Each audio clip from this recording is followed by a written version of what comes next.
किशन शुक्ला के नामांकन के ठीक दिन आज राणा राहुल सिंह ने समर्थकों के साथ, अपने कुछ लोगों के साथ बीजेपी ज्वाइन किया है। आपने तो बम फोड़ दिया अचानक से ही, पहले कांग्रेस फिर समाजवादी अब बीजेपी, ठहराव नहीं दिख रहा है। कांग्रेस के बाद सीधे हमने सिर्फ और सिर्फ बीजेपी की सदस्यता ली है। 2 साल हो गया मुझे कांग्रेस की सदस्यता छोड़े हुए जी।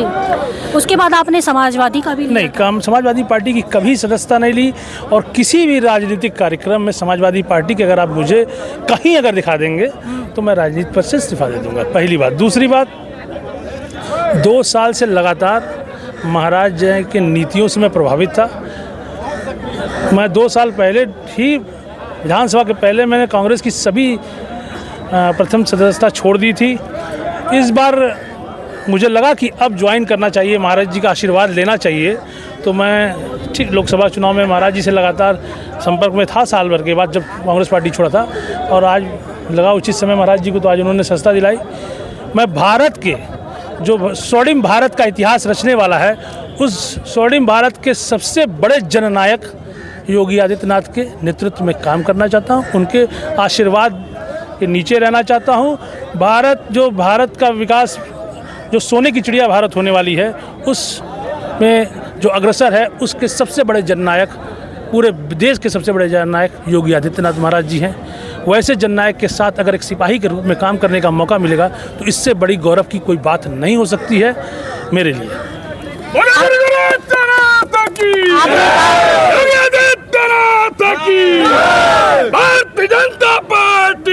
कहा सोने की चिड़िया भारत होने वाली है, तो सोने की चिड़िया तो भारत शुरू से ही थी और उनके नेतृत्व में काम कर रहे हैं, ठीक है। लेकिन इस समय चुनाव लोकसभा का है, और जिस तरीके से बात अगर मोदी के चेहरे की जाए, उनके कामों की जाए, तो अगर आपको योगी आदित्यनाथ के नेतृत्व में काम करना था तो विधानसभा में ज्वाइन कर सकते थे, लेकिन आपने लोकसभा से पहले किया, तो कैसे माना जाए कि आपने योगी आदित्यनाथ के नेतृत्व से प्रभावित थे या मोदी के नेतृत्व से प्रभावित थे? इसको थोड़ा सा क्लियर कर दीजिएगा। मोदी जी देश के नेता हैं, हम लोग की सोच वहाँ तक कभी नहीं विकसित है। हम जो प्रदेश में रहते हैं, जो प्रदेश का विकास देखते हैं, मॉडल है, मोदी जी सबके नेता हैं, इसमें कहीं दो राय नहीं है। पर हमको व्यक्तिगत मेरी ये राय है, मुझे पहले आपने कहा कि सोने की चिड़िया, सोने की चिड़िया थी ज़रूर, बीच में परिस्थितियाँ थी, देश बहुत कठिन परिस्थितियों से बीता है। मैंने कहा कि फिर उस सोने की चिड़िया के ओर अग्रसर है, उस मुहिम के सबसे बड़े जननायक मेरे नज़र में महंत योगी आदित्यनाथ जी हैं।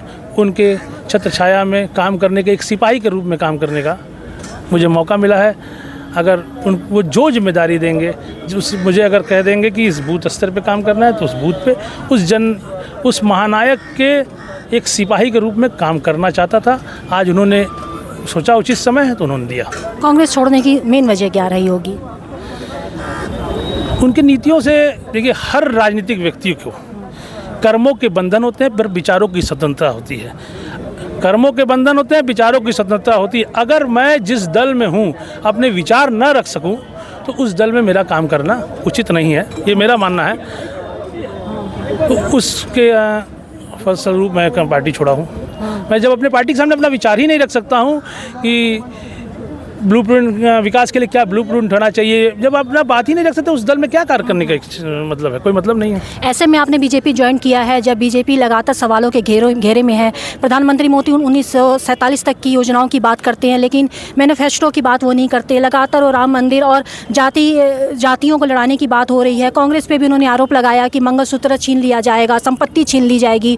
तो लगातार इन दिनों में जो भाषण जो चल रहे हैं प्रधानमंत्री मोदी की खुद की अगर बात करें तो वो विवादित बयान है।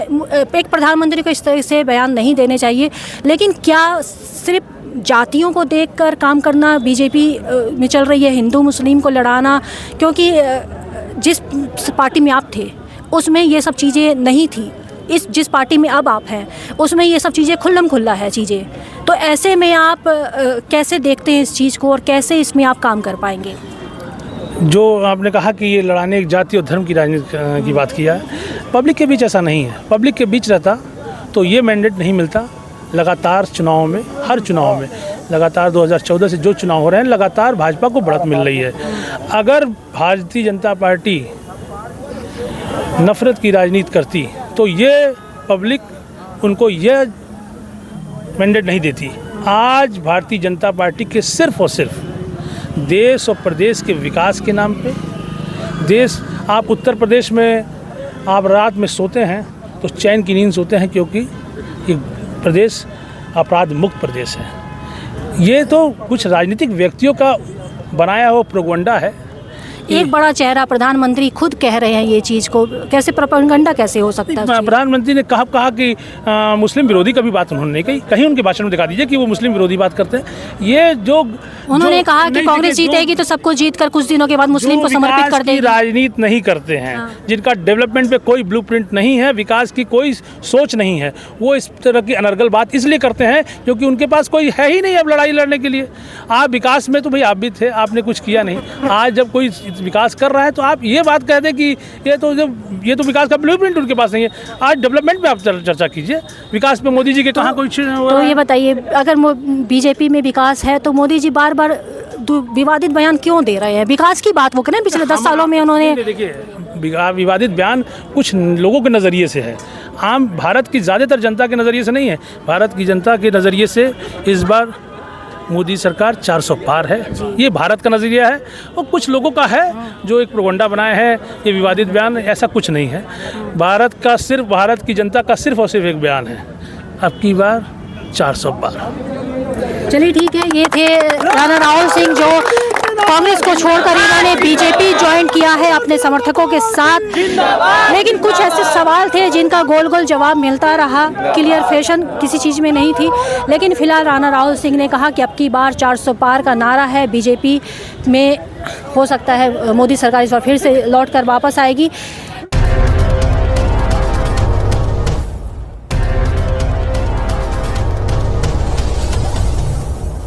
Good morning friends, my name is Nitin Singh. I am from KIPM College of Engineering and Gita Gorakhpur. I want to tell you guys that now our college, KIPM College, is now NBA accredited in whole Purvanchal. आप सभी को मेरा सादर नमस्कार। मैं सौम्या राय, KIPM college की छात्रा जो कि CSC ब्रांच में हूँ। आप सभी को मुझे बताते हुए बहुत ही गर्व महसूस हो रहा है कि हमारा कॉलेज KIPM टेक्निकल कैंपस जो कि अब NBA एक्रेडिटेड हो चुका है।